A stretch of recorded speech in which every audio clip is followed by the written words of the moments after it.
नमस्कार, अपना उत्तर प्रदेश लेकर मैं हूं आपके साथ संदीप निरंजन सरकार। कांग्रेस का डेलीगेशन प्रदेश अध्यक्ष अजय राय के नेतृत्व में केजीएमयू में महिला कांस्टेबल को देखने जाएगा। डेलीगेशन देखेगा कि पुलिस ने अभी तक मामले में क्या कार्रवाई की है। महिला कांस्टेबल के आरोपों में किसको गिरफ्तार किया गया है। कांग्रेस का आरोप है कि जब सत्ता पार्टी अपनी महिला जवान की घटना नहीं सुलझा पा रहा है तो ये आम जनता की क्या हिफाजत करेंगे। कांग्रेस प्रदेश अध्यक्ष अजय राय ने कहा कि पार्टी चाहे मिलिट्री तैनात कर दे, चाहे एयरफोर्स तैनात कर दे, मगर हम फिर भी महिला कांस्टेबल और उसके परिवार से मिलने जाएंगे। देखिए, वो एक महिला कांस्टेबल के साथ जो लगातार बहादुरी से समाज के अंदर सेवा कर रही है, उस महिला के साथ जो जिस तरीके से वारदात हुई है ट्रेन के अंदर स्टेशन, ये सरकार बोल रही है कि हर स्टेशन पर सीसीटीवी फुटेज लगे हैं, हर जगह रेलवे के अंदर तैनाती है, और एक महिला जो फोर्स में काम कर रही है उसके साथ इस तरीके से घटनाएं घटी हैं।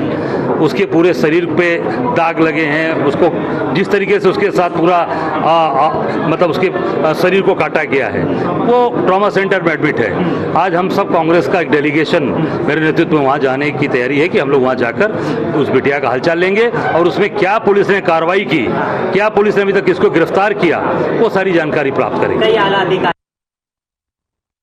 लखनऊ से बड़ी खबर आप तक पहुंचा रहे हैं। सरयू एक्सप्रेस ट्रेन में हमले का मामला, महिला कांस्टेबल पर हुआ था हमला। यूपी एसटीएफ को सौंपी गई जांच की जिम्मेदारी। डीजीपी विजय कुमार पहुंचे केजीएमयू ट्रॉमा सेंटर, घायल को देखने पहुंचे DGP Vijay Kumar. GRP local police के साथ एसटीएफ कर रही जांच। कांस्टेबल की तबीयत पहले से ठीक है, कहना है डीजीपी का। घटना का जल्द होगा खुलासा। बड़ी खबर आप तक पहुंचा रहे हैं, जहां पर घायल को देखने डीजीपी पहुंचे हैं। लखनऊ से बड़ी खबर, सरयू एक्सप्रेस ट्रेन में हमले का मामला है। महिला कांस्टेबल पर हमला हुआ था। यूपी एसटीएफ को सौंपी गई जांच की जिम्मेदारी। डीजीपी विजय कुमार पहुंचे केजीएमयू ट्रॉमा सेंटर, घायल को देखने पहुंचे डीजीपी विजय कुमार।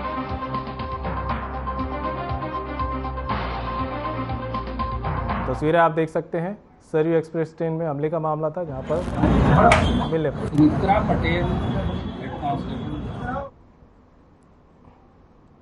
दिनांक 29/30 सितंबर की रात को जब वो सरकारी ड्यूटी के लिए जा रहे मारपीट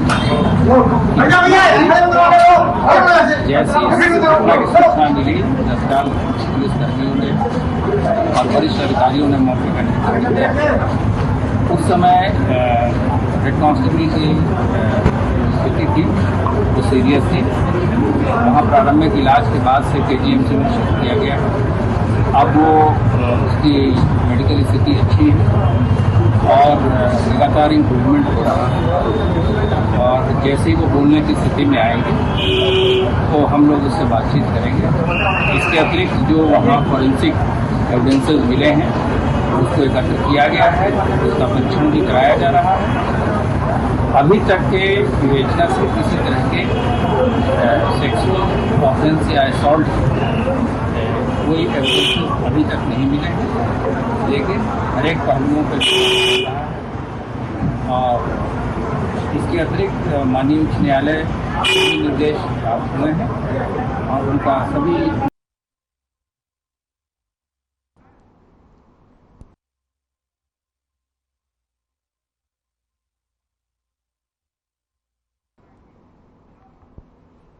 देश में अल्पसंख्यक समुदाय खासकर मुस्लिम समाज को निशाना बनाए जाने को लेकर आज लखनऊ में एडवोकेट मोहम्मद सईद काब राशिद ने प्रेस वार्ता की। उन्होंने कहा कि जानबूझकर मुस्लिमों को टारगेट बनाया जा रहा है। मणिपुर और नू की घटना का उदाहरण देते हुए मौलाना काब ने इस घटना से पूरी दुनिया में हमारी छवि धूमिल हो रही है, लेकिन केंद्र सरकार अभी तक मणिपुर हिंसा को शांत नहीं करा पाई, जबकि अटल बिहारी वाजपेयी और नरसिम्हा की सरकार में हुई हिंसा का नाराकरण सर्वदलीय बैठकर समाप्त कर दिया गया था। लेकिन वर्तमान में केंद्र सरकार हाथ पर हाथ धरे बैठी है। इससे साफ है कि ये सेक्युलर का सिर्फ ढोंग करती है। 76% यूएई में है और 90% जॉर्डन में है। इसी तरीके से इंडोनेशिया में है 67%, सऊदीया में है 99%। वहाँ पर जो माइनॉरिटीज़ हैं वो तो सुरक्षित है, हालांकि वहाँ स्टेट का रिलीजन भी इस्लाम है और जो पॉपुलेशन है वो भी मेजॉरिटी में मुस्लिम स्कूल ऑफ थॉट को फॉलो करती है। लेकिन वहां कोई किसी को ऑब्जेक्शन नहीं है। तो फिर आप ये नैरेटिव कैसे सेट कर सकते हो एक स्पेसिफिक हिंसा के आधार पर कि भारत का मुसलमान और स्पेसिफिक इस्लाम धर्म ये टेररिज्म को प्रमोट करता है? ये बात समझ में नहीं आती है। सवाल ये कि फर्स्ट वर्ल्ड वॉर किसने स्टार्ट की थी? क्या मुसलमानों ने की थी? जिसमें कई मिलियन लोग मरे हैं, बच्चे मरे हैं, महिलाओं के साथ अत्याचार अन्याय किया गया है। सेकेंड वर्ल्ड वॉर किसने की थी? जर्मनी के अंदर यहूदियों का नरसंहार किसने किया था? और एटम बम का उपयोग करके हिरोशिमा नागासाकी में आज तक वहां की जो नस्ल पैदा होती है वो डिजीज से, बीमारियों से जूझती है। क्या वो मुसलमानों ने किया था? तो पहली चीज ये है कि आप सेकेंड लार्जेस्ट मेजोरिटी के रिलीजन को टारगेट नहीं कर सकते हैं। इसका आपके पास कोई भी हिस्टोरिकल आधार नहीं है। और दूसरी बात, जैसे हमारे मित्र ने अभी कहा कि रिलीजियस आइडेंटिटी को निशाना बनाया जा रहा है इस देश के अंदर, चाहे वो ट्रेन की जयपुर वाली घटना हो या उसके अलावा एक मस्जिद के इमाम को मारने वाली घटना हो। तो भारत 1947 में आज़ाद हुआ था। आज़ाद होने के साथ साथ में भारत का जो कॉन्स्टिट्यूशन बना था वो रिलीजन के आधार पर नहीं बना था, वो सेकुलरिज्म के आधार पर बना था। 47 में मुसलमानों को एक इस्लामिक स्टेट की तरफ बुलाया गया था, लेकिन मैं जिस आइडियोलॉजी से, जिस ऑर्गेनाइजेशन से आता हूँ, मौलाना मदनी हो या मौलाना अबुल कलाम आज़ाद हो, उन्होंने रिलीजन के नाम पर बनने वाले किसी भी मुल्क को अपोज ही नहीं किया था, बल्कि एक्सपोज भी किया था। कन्नौज कांग्रेस प्रदेश कमेटी के सदस्य विवेक नारायण मिश्रा पर पुलिस ने मुकदमा दर्ज कर लिया है। बता दें कि चेयरमैन के पुत्र हरीम अहमद ने करोड़ों का हित उधार लेने का आरोप लगाते हुए मुकदमा दर्ज कराया। नेता विवेक नारायण मिश्रा और उनके पुत्र सहित 5 लोगों पर मुकदमा दर्ज हुआ। बता दें कि कुछ दिन पहले ही पुलिस ने पूरे मामले में समझौता कराया था। और ब्रेक के बाद आप सभी का एक बार फिर से स्वागत है। बढ़ते हैं खबरों में आगे। कन्नौज से बड़ी खबर सामने आ रही है। जमीनी विवाद में 2 पक्षों में मारपीट में 6 लोग घायल, एक की हालत गंभीर बताई जा रही है। बड़ी खबर कन्नौज से आपको बता रहे हैं। घायलों को मेडिकल कॉलेज में भर्ती कराया गया है। जमीनी विवाद में 2 पक्षों में मारपीट हुई है। मामले की जांच में जुटी पुलिस। ठटिया थाना क्षेत्र के उमरन का ये पूरा मामला है जो आप तक पहुंचाया जा रहा है। तो खबर आप तक पहुंचा रहे हैं जहां पर जमीन विवाद को लेकर मारपीट हुई है। कन्नौज में 2 पक्ष आपस में भिड़ गए। मारपीट में 6 लोग घायल हुए। एक की हालत गंभीर बताई जा रही है। घायलों में तो मेडिकल कॉलेज में यहाँ पर भर्ती कराया गया है। मामले की जांच में पुलिस इस टाइम जुट गई है और कटिया थाना क्षेत्र के उमरन का यह पूरा मामला है जहां पर जमीन विवाद को लेकर 2 पक्ष आपस में भिड़ गए। मारपीट में 6 लोग घायल हुए हैं। एक की हालत गंभीर है। मेडिकल कॉलेज में इलाज के लिए भर्ती कराया गया है। और शिकायत के बाद पहुंची पुलिस अब मामले की जांच में जुट गई।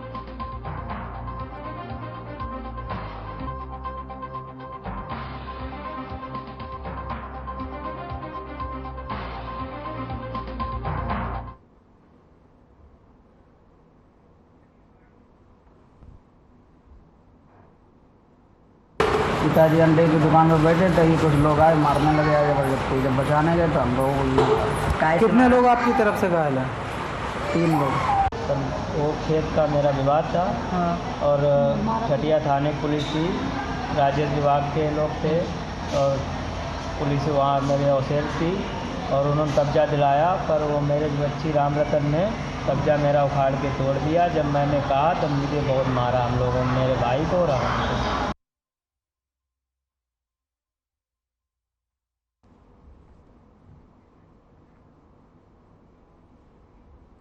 तो वहीं जन्माष्टमी और चेहुल्लम के त्यौहार को शांतिपूर्वक मनाने के लिए कन्नौज पुलिस सक्रिय है। एसपी अमित कुमार आनंद ने इसके लिए ठोस रणनीति बनाई है। एसपी के निर्देश पर शराब माफियाओं पर कार्रवाई हो रही है। गांवों के पुराने विवाद निपटाए जा रहे हैं और आपराधिक तत्वों पर लगातार यहां पर कार्रवाई भी की जा रही है। तैयारियों को लेकर कन्नौज एसपी लगातार एएसपी, सीओ व थानेदारों सहित चौकी प्रभारियों के मैराथन मीटिंग कर रहे हैं। कन्नौज में दोनों त्यौहार शांतिपूर्वक निपटाने के लिए क्या विशेष तैयारियां की गई, इसे लेकर हमारे संवाददाता रईस खान ने एसपी से खास बातचीत भी की।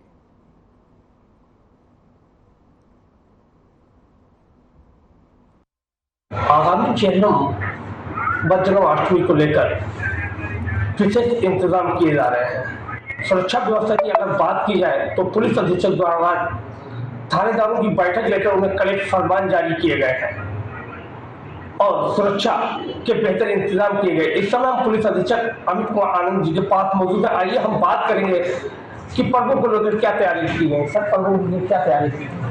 आगामी त्यौहार जन्माष्टमी एवं चैलूम के दृष्टिगत सभी इम्पोर्टेंट धार्मिक स्थलों पे ड्यूटीज़ का डिप्लॉयमेंट किया गया है। पीआरवीज़ की भी ड्यूटी इस प्रकार से लगाई गई है कि तुरंत इवेंट्स को अटेंड किया जा सके। साथ ही इम्पोर्टेंट जो है वो सीसीटीवी कवरेज में रखा गया है। ड्रोन के माध्यम से भी निगरानी की जाएगी। जितने भी थाने हैं वहाँ पे सभी सम्मानित गणों के साथ पीस कमेटी की मीटिंग आगामी त्यौहारों को सकुशल संपन्न कराया जाएगा। अमित कुमार आनंद जी का साफ तौर कहना है, कल क्राइम मीटिंग में थानेदारों को कड़े निर्देश दिए गए हैं। पेशेवर अपराधियों की संपत्ति भी जब्त होगी और उन पर कड़ी नजर रखी जाएगी। अगर कहीं अपराध करते हैं तो उन्हें कड़ी सजा दिलाई जाएगी। कन्नौज से खबर के लिए रही था।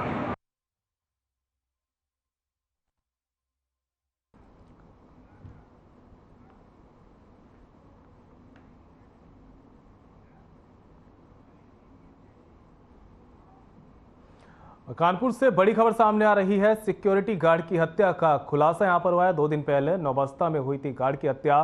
पत्नी ने प्रेमी के साथ मिलकर हत्या की वारदात को अंजाम दिया था। गला रेत कर मौत के घाट यहां पर उतार दिया गया था। पत्नी के अवैध संबंध की भनक पति को लग गई थी, जिसके चलते हत्या की गई। पत्नी ने प्रेमी अनस हाशमी के साथ हत्या की वारदात को अंजाम दिया और हत्या के बाद शव को नाली में फेंक दिया गया। पुलिस ने दोनों हत्यारों को गिरफ्तार कर लिया है। गुजरात में सिक्योरिटी गार्ड की नौकरी करता था मृतक। 15 दिन पहले ही घर लौटा था रविकांत पांडे। नौबस्ता थाना क्षेत्र के हंसपुरम इलाके की ये पूरी घटना है। तो बड़ी खबर आप तक पहुंचा रहे हैं, जहां पर सिक्योरिटी गार्ड की हत्या का खुलासा हुआ है। कानपुर से खबर है। 2 दिन पहले नौबस्ता में गार्ड की हत्या हुई थी। पत्नी ने ही प्रेमी के साथ मिलकर मौत के घाट उतार दिया था। दरअसल पूरा मामला अवैध संबंधों से जुड़ा है। जब पति को इस अवैध संबंध के बारे में पता चला तो पत्नी ने अपने प्रेमी के साथ मिलकर पति को मौत के घाट उतार दिया। हालांकि पुलिस ने कार्रवाई करते हुए दोनों को गिरफ्तार कर लिया है। 3 सितंबर 2023 को लगभग सुबह 11 बजे नौबस्ता पुलिस को ये सूचना मिली कि स्कोमाया स्कूल के पास नाले के बगल में झाड़ियों में एक अज्ञात शव पड़ा हुआ है, जिस पर स्थानीय पुलिस के द्वारा तुरंत रिस्पॉन्ड किया गया। एफएसएल की टीम को बुलाया गया एवं आवश्यक वैधानिक कार्रवाई की गई, जिसमें कि देखा गया कि मृतक का शरीर काफ़ी फूला हुआ था, 2 दिन पुराना था और इस घटना का अनावरण नौबस्ता पुलिस के द्वारा 24 घंटे के अंतराल में ही कर दिया गया है। इस घटना में जो इन्वेस्टिगेशन के दौरान पाया गया है वो शव एक व्यक्ति जिसका कि नाम रविकांत पांडे है, उनका होना पाया गया, जिनकी उम्र 36 वर्ष थी। उनकी माता के द्वारा उनकी गुमशुदगी भी दिनांक 2 सितंबर 2023 को थाना नौबस्ता पर लिखवाई गई थी। मृतक की शिनाख्त के बाद जब आवश्यक इन्वेस्टिगेशन किया गया तो पता चला कि मृतक सिक्योरिटी गार्ड की नौकरी गुजरात में करता था और उनकी पत्नी यहाँ पर अकेले रहती थी। वो कुछ 15 दिन पहले गुजरात से यहाँ पर अपने परिवार के पास आया था और उसे पता चला कि उनकी पत्नी का एक व्यक्ति जिसका कि नाम अनस हाशमी है, उसके साथ अवैध संबंध है। जब इस संबंध का पता चलने पर उनकी पत्नी और अनस हाशमी दोनों ने मिलकर इस हत्या का षड्यंत्र रचा और दिनांक 1 सितंबर 2023 को ही रात्रि में उनकी गला काटकर हत्या कर दी गई।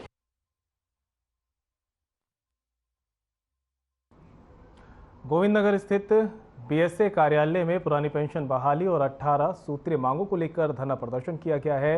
यह धरना उत्तर प्रदेश प्राथमिक शिक्षक संघ ने एकजुट होकर किया। संघ के जिला अध्यक्ष राकेश बाबू पांडे ने बताया कि बेसिक शिक्षा अधिकारी कार्यालय में कार्यरत शिक्षकों ने अपनी मांग जैसे पुरानी पेंशन बहाली, राज्य कर्मचारियों की भांति कैशलेस चिकित्सा, उपार्जित अवकाश, प्रमोशन आदि मांगों को लेकर माना जाए और लागू भी किया जाए। साथ ही उन्होंने ये भी कहा कि शिक्षकों की समस्या का निपटारा ना करके विभागीय अधिकारियों के द्वारा समाचार पत्रों में अनर्गल बातें बताई जा रही हैं, जिससे शिक्षकों और बेसिक शिक्षा की छवि खराब हो रही है। समस्या का निदान नहीं हुआ तो लखनऊ में शिक्षा निदेशालय में विशाल धरना प्रदर्शन की यहां पर चेतावनी दी गई है।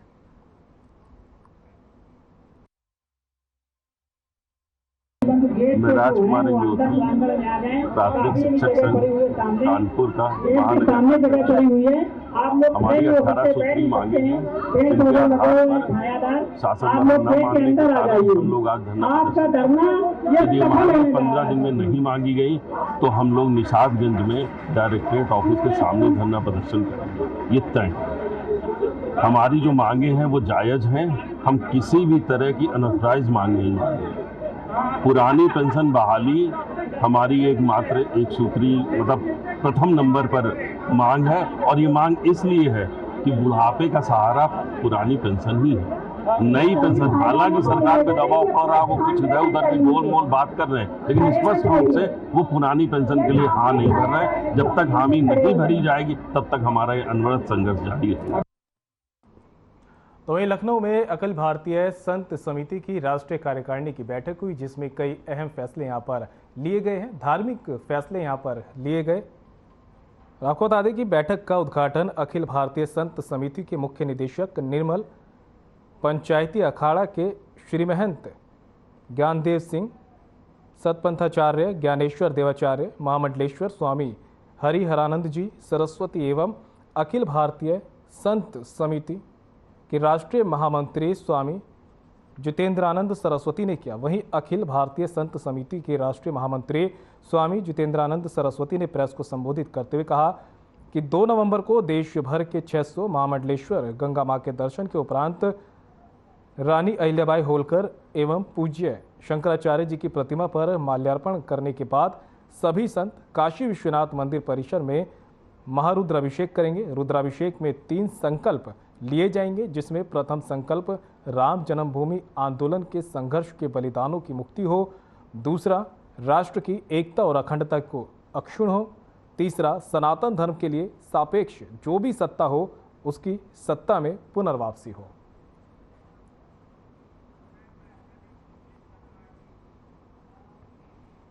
खबर ललितपुर से है, जहां एक पीड़िता ने अपने परिजन के साथ पुलिस अधीक्षक से न्याय की गुहार लगाई। बता दें कि पीड़िता ने बताया कि आरोपियों ने अश्लील वीडियो बनाकर वायरल करने का डर दिखाकर दुष्कर्म किया और फिर वीडियो वायरल कर दी। वहीं पुलिस ने ना तो उसका मेडिकल परीक्षण कराया, न न्याय संगत धाराओं में मामला दर्ज किया, बल्कि छेड़खानी और आईटी की हल्की धाराओं में मामला दर्ज कर औपचारिकता निभाई गई।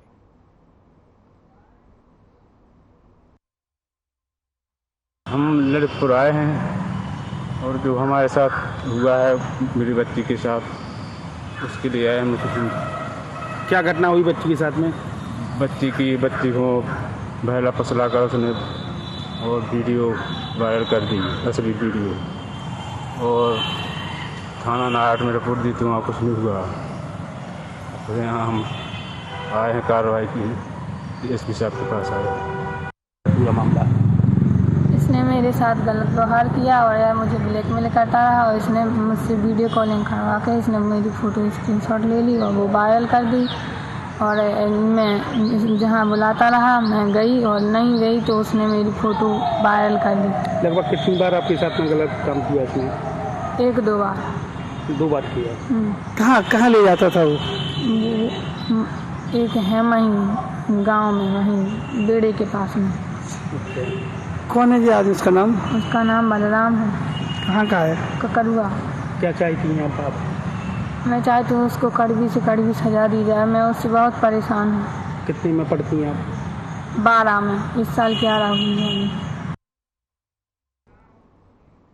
तो वहीं बार काउंसिल उत्तर प्रदेश के आह्वान पर पीलीभीत में तीनों बारों के सभी अधिवक्ताओं ने प्रदर्शन किया। अधिवक्ता जुलूस की शक्ल में भारी संख्या में कलेक्ट्रेट पहुंचे और जमकर पुलिस प्रशासन और हापुड़ के जिलाधिकारी के खिलाफ नारेबाजी की। अधिवक्ताओं ने कलेक्ट्रेट पहुंचकर कलेक्ट्रेट का एक चक्कर लगाया और नारेबाजी के बाद में अधिवक्ता जिलाधिकारी को ज्ञापन लेने पहुंचे, जिस पर जिलाधिकारी की जगह अन्य अधिकारी ज्ञापन लेने आए, जिससे वकील नाराज हो गए और जिलाधिकारी को मौके पर बुलाने की यहाँ पर लगातार मांग की गई। इस दौरान सारे अधिवक्ता जिलाधिकारी कार्यालय के बाहर ही धरने पर बैठने लगे। बाद में जिलाधिकारी खुद मौके पर आए और वकीलों का ज्ञापन लिया। इस दौरान वकील काफी गुस्से में नजर आए।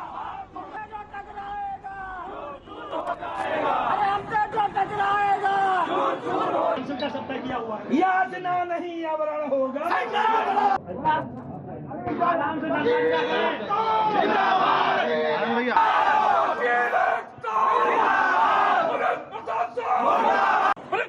मुर्दाबाद